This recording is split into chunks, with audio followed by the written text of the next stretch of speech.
Hi, my name is Heather, and today I'm going to talk about bandaging. Unfortunately, I don't have a horse to do it with a demonstration that way, but I'm going to talk about it as best I can. So the reason that we wrap horses' legs is for many reasons. One of them is for protection. One of them is, another reason for doing it is for support and to reduce inflammation, and many things like that all relate back to wounds. And for things more like protection, it can also be used for shipping, for in horse trailers, and also for in everyday work. So when the horse interferes, that's not causing injury. And the other thing with the wounds is so that the horse isn't hurting himself in a stall, and it's protecting the wound from the horse bumping into the wall or accidentally kicking themselves in that spot again to prevent further irritation of that spot. The thing that is super important about wrapping horses' legs is that it's done correctly. It can cause a lot of issues and problems if the horse is not being wrapped correctly. So if the wrap is doesn't have even pressure, or if there's wrinkles in the wrap, that can cause cording, and that can cause permanent damage. Another thing is if you're not using the right materials. So if you're putting things on the horse that will be caustic, like tape or vet wrap, that can cause skin irritations, and the horse may become very sour to wrapping. And then you're going to have a whole bigger problem when you have to wrap over that injury as well. So I'm going to first talk about polo wraps. So that's just a long fleece wrap. It's about this wide, and it's pretty long. And then it has Velcro sewn onto the end of it. And this is used for riding purposes and working purposes. It is not advised to be used outside if it's wet, or if they're going through anything wet, because the fleece will carry a lot of water and can become really heavy and will be hard on the horse's ligaments and joints.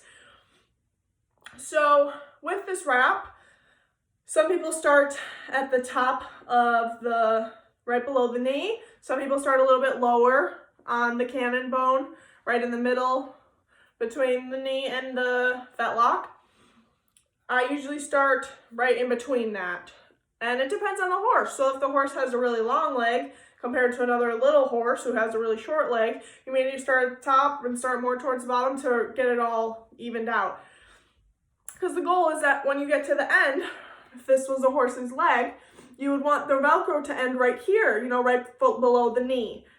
You don't want the Velcro ending right here. You don't want to have to go down, up, and then back down again, because the goal is to have even pressure, which is why people like to start right under the knee. And so when you do this wrap, you want to keep about an inch margin on each rotation. You don't want it to be a rotation this big and then a rotation this big. You want to keep, again, the pressure very even. And some people say that it'll cause the horse injury if you don't wrap a certain way, rotation-wise.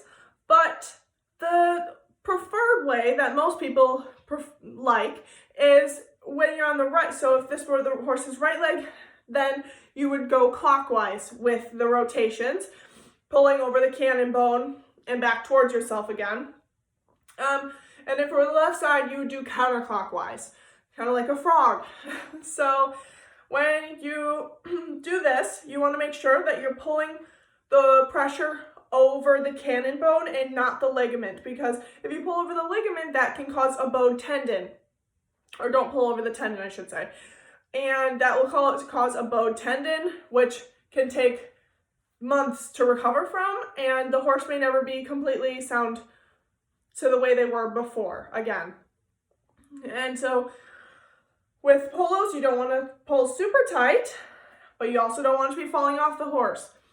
So you're going to go down, do your wrap, Once you get down to the fetlock, you want it to make a V with the wrap. So you wrap kind of like this and back that way. And it just goes right below the ergot. You don't want it to go cup the entire fetlock because you don't want to be restricting the joint movement. And then you'll go back up, and should end the Velcro at the top. Make sure that your Velcro is very secure. The Velcro is worn out, it could fall off, which will then upset the horse when you're going around, and they could pull on it and it could cause a huge accident. So make sure that you have it secured with the Velcro. If your Velcro is worn out, you may need to use a bandage pin, or maybe you need to use some masking tape and do a spiral, and that will help secure the wrap. And when you're doing the spiral, the reason we spiral it is because we don't want it to restrict. If you go completely around like that, that allows no movement whatsoever, and the circulation will get cut off. Some people think that you can use polo wraps for doing wound or standing wraps. This will not work because it has too much give to the material. It does not have enough stay to it. It'll pull apart really easily, and then that's completely defeating the purpose of applying pressure to keep the edema down and support the horse's leg. Like I said earlier, it has no support to it at all. The next thing I'm going to talk about is a standing wrap. Standing wraps are used when a horse is injured, when a horse is being hauled in a trailer to reduce swelling. You can use it if the horse is in a stall for a long period of time and they're beginning to take on edema in their legs and you want to reduce that.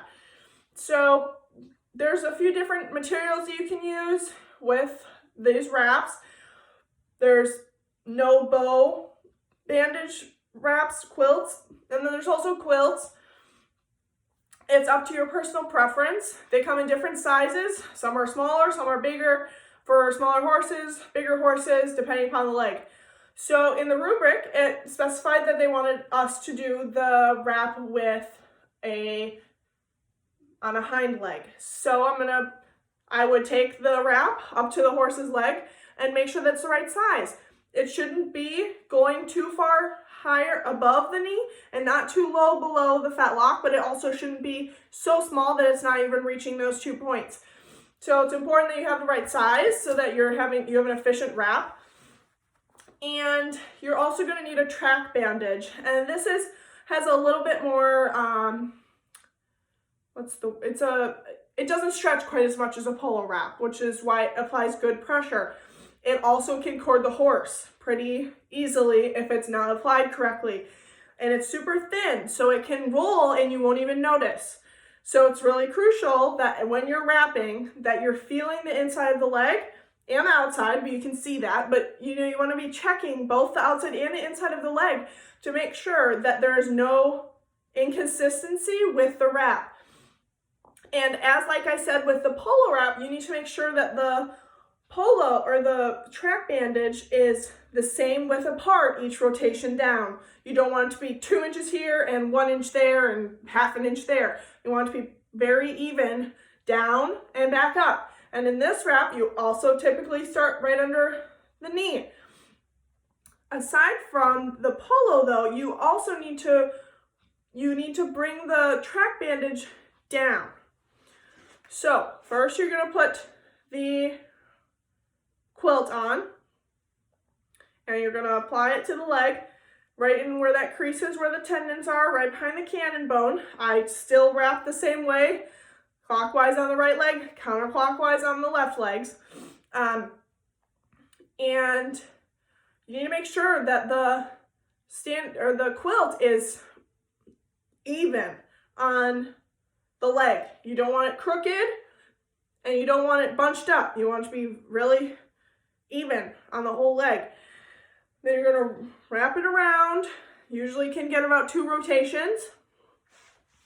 And you need to be smoothing it the entire time. Tucking and pulling over the cannon only to make sure that it's going to be easy for you to put the track bandage on. Because if the bandage underneath is not even, then that can cause the issues, that can cause the bowing and the circulation and the cording and all those things. And then it's going to make it really difficult to put the track bandage on over, which is the harder part.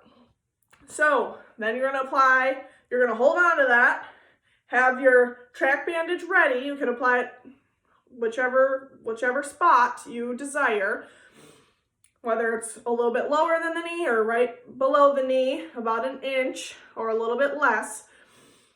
And you're going to go down the leg with your rotations even, checking, down, down, down. This, you do not do a V. You go to the bottom of the quilt, 3/4 of an inch or so, half an inch, and leaving a little bit of white, going down and back up. And again, your goal is to end with the wrap on the outside at the top. And the Velcro may be worn out on this too, and you may need to put some tape in a spiral down or have a bandage pin. You also can apply elasticon, which is a sticky tape-like material, and it's not caustic to the horse's skin, so it can be applied straight to the leg, and you never pull on the horse because that's how you cut off the circulation. You get it ready, you apply it to the leg, and you wrap around the leg and stick it back on there, and just like you only need one time around, just to help keep the bandage in place. And you can do that at the top and the bottom to prevent things from getting in the bandage and to keep it in place.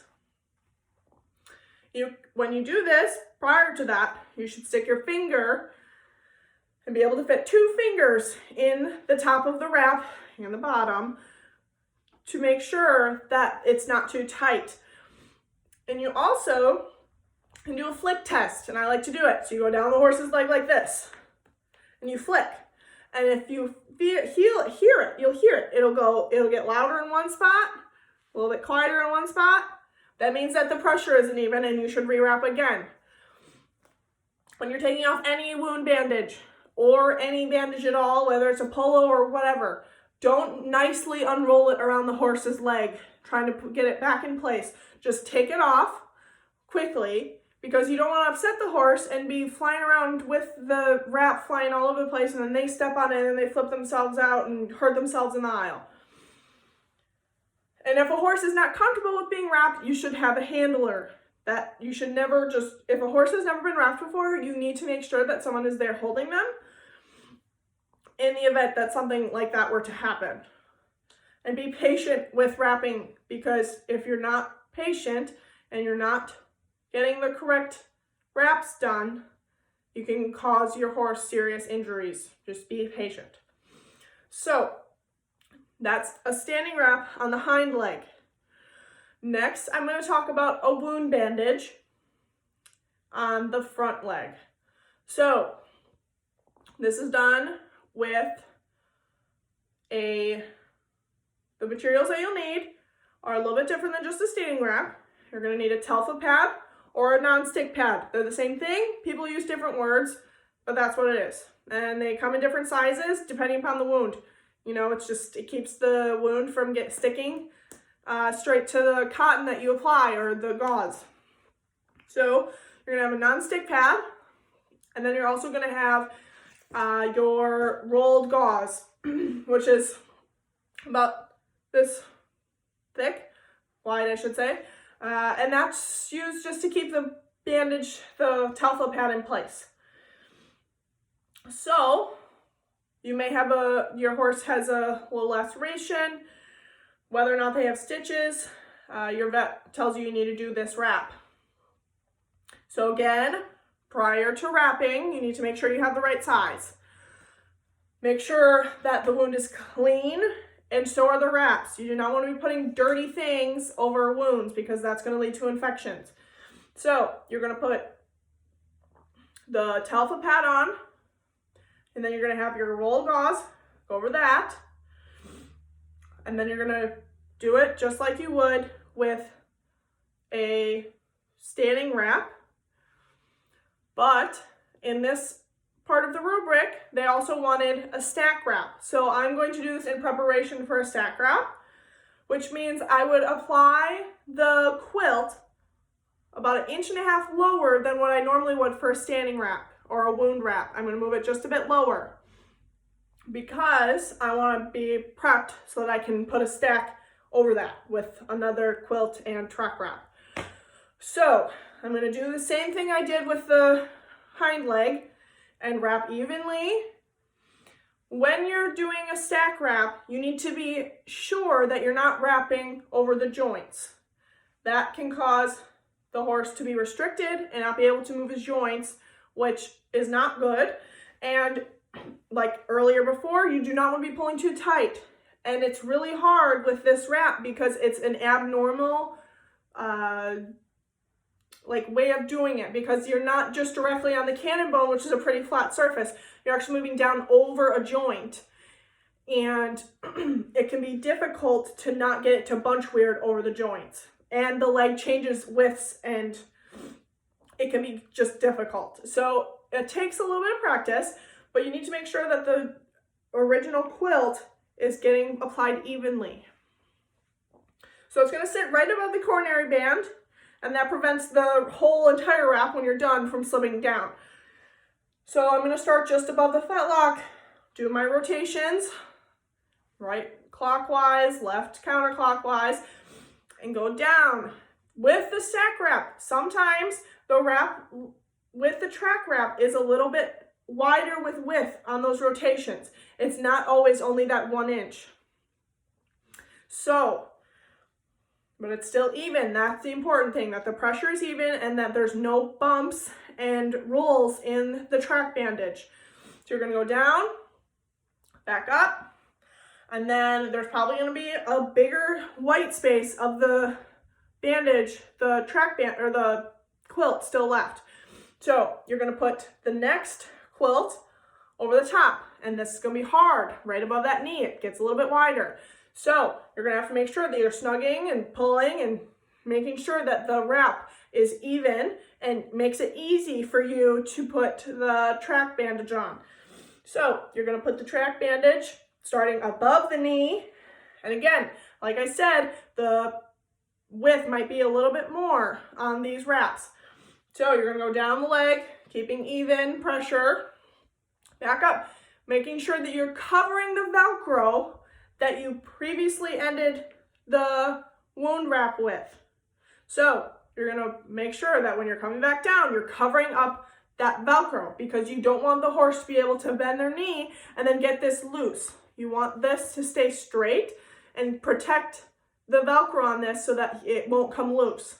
And you're going to come back up and above the knee, and you're probably going to have quite a bit of white on that quilt left. So then you start the next one, and that one you can start a bit higher. This one you go all the way down and back up again. Finally, you may need to use that tape to keep the Velcro down, but you also will likely need to use Elasticon, which is that adhesive tape that I talked about. Again, don't pull around the horse's leg. Have it ready to go. Put it on the horse's leg. You don't pull it across. And once if you ever feel it, it doesn't have a whole lot of give to it, and that's how you'll cut off circulation to the horse's leg. And doing your flick test, making sure that the pressure is even down and up again. And if it's not, then you need to do it again. If you're not happy with the wrap, it's not worth injuring the horse. And so track banded or stack wraps are typically used if the injury is a little bit higher up. So, or if the swelling is just going up the leg, you don't have it down here, but you have it up here, and you need to reduce the swelling up here too. Because you can't apply a wrap here to protect a wound and not have anything down here. One, the wound bandage will fall down, and second, the edema will also pool to the bottom of the leg. And the other thing is there's a difference between a pressure wrap and a wound wrap. Pressure wraps have a few more materials. There's brown gauze included and a sterile cotton pad. and vet wrap. So there's 3 other things. So you'd apply the Telfa, and then you'd apply the rolled gauze, like I talked about, the smaller piece, just keep the Telfa on. You would apply the sterile cotton or ready roll, same way that we talked about, right clockwise, left counterclockwise, keeping it even, and then you would apply the vet wrap. Same thing with track bandages and vet wrap. Make sure that you're not pulling too tight with the vet wrap because that'll cord the horse. You need to still have a little bit of give to it. Wrap that around, that keeps the cotton in place. Backtrack, I'm sorry, before the vet wrap, you applied the brown roll gauze.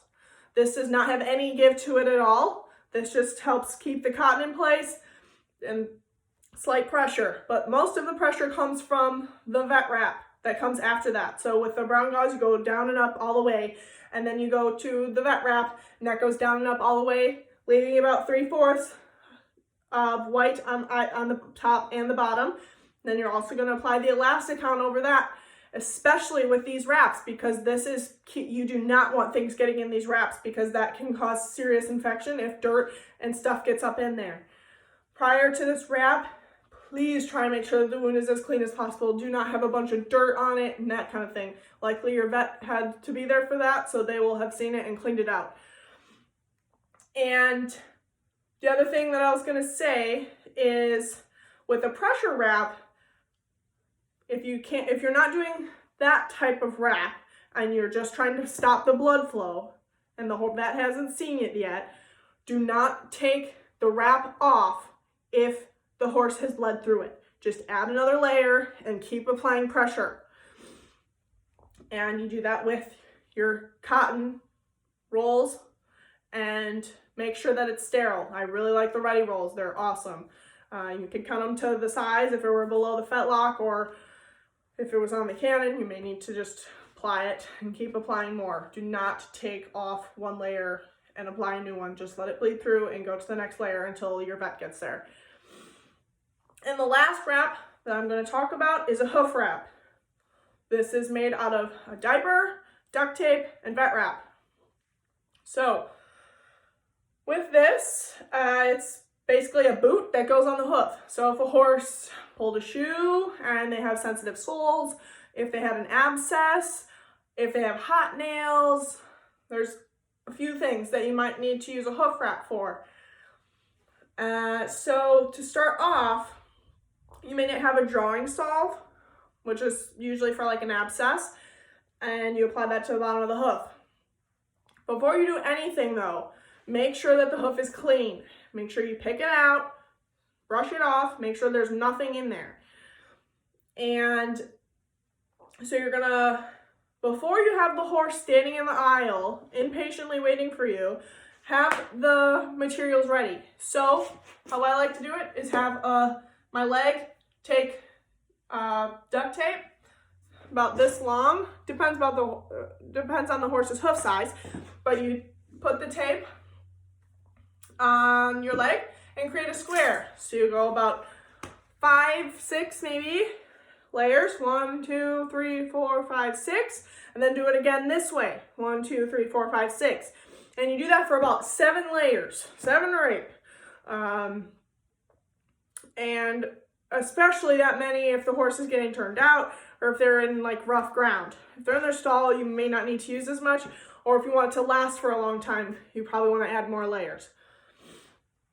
So you're going to have to make sure you know the horse's size of the hoof, because if you make that huge big size square for like the size of a draft on a little tiny quarter horse with little itty bitty feet, it's going to like go up to half their cannon bone. So you need to make sure you know what size hoof you're wrapping. So you're going to have that ready, and then you're going to have like 6 or 7 spare pieces that are about that same length ready to go for after you have the duct tape square on the hoof. So I'm going to clean out the horse's hoof, and then I'm going to put the drawing salve if I need it on there, and then I'm going to put the diaper on. And the diaper is easiest if you put the tabs that close the diaper on the back of the heel bulb. So it'll pull, and then you can kind of wrap around the heel bulbs like this, and that just secures the diaper in place a little bit better. because the main goal is to always have the heel bulbs wrapped well, because that's the first thing that'll get stepped off when the horse is in his wrap. So next, I'm going to apply my vet wrap, and you don't need a whole lot of vet wrap. It's just to hold it on, keep the diaper on, and prep it for the duct tape. And you, again, make sure that you're going around that heel bulb really well, not too high above the diaper, because vet wrap is also caustic to a horse's leg and skin. So you're going to go over the heel bulb, both sides, around the hoof, make sure that the whole hoof is covered. Then I'm going to take my square of duct tape, put it on the horse's hoof, and depending upon how you like to do it, you may want to cut slits to make it more boot-like, and put it around the horse's hoof and smooth it out. And then you fold this side down, then this side, then this side, then this side, however you need to do it. And if it's too big, you're going to have to trim with your bandaging shears to make it the right size, and then cut off those loose ends. And then you're going to take those extra spare pieces and wrap one piece around the heel bulb, another piece around the heel bulb, across the hoof, and also in front of the hoof, on top of the hoof, right below the coronary band in the front. And you may need more than that on the sides, but those are the main points that you really need to make sure you cover. The other thing is if it's a really long time that the horse is going to be in this, or if they're going to be on concrete or whatever, or especially if they're in shoes, make sure that you make another little patch that's not too big, just like that, for on the toe of their foot, because then you have you can add that to the duct tape as well before you apply those extra pieces, just to add a little bit more padding so that the horse has a few more layers that they have to break through, 3 or 4. 3 just on that front toe spot, so they have a few more spots that they can't break through. So that is how you would do a hoof wrap. And I don't have any more suggestions for the hoof wrap, other than, actually I do. The last thing is you need to cut away at the coronary band to make sure that there's no pressure getting put on that coronary band, and make sure that there's no tape or vet wrap that's pressing straight onto the skin. And the horse, there should be a little bit of movement in that hoof wrap. It should not be like so tight that there's no anything happening in there. You need to make sure that's high enough on the heel bulb, but that it's not restricting. So this one you can also fit a finger or so in the edge, so that it's not too loose, because you don't want the horse to step it off, because then you're just going to have to do it all over again, and that's a waste of materials. So those are the wraps that I have. Thank you for listening. There just takes lots of practice. Thank you.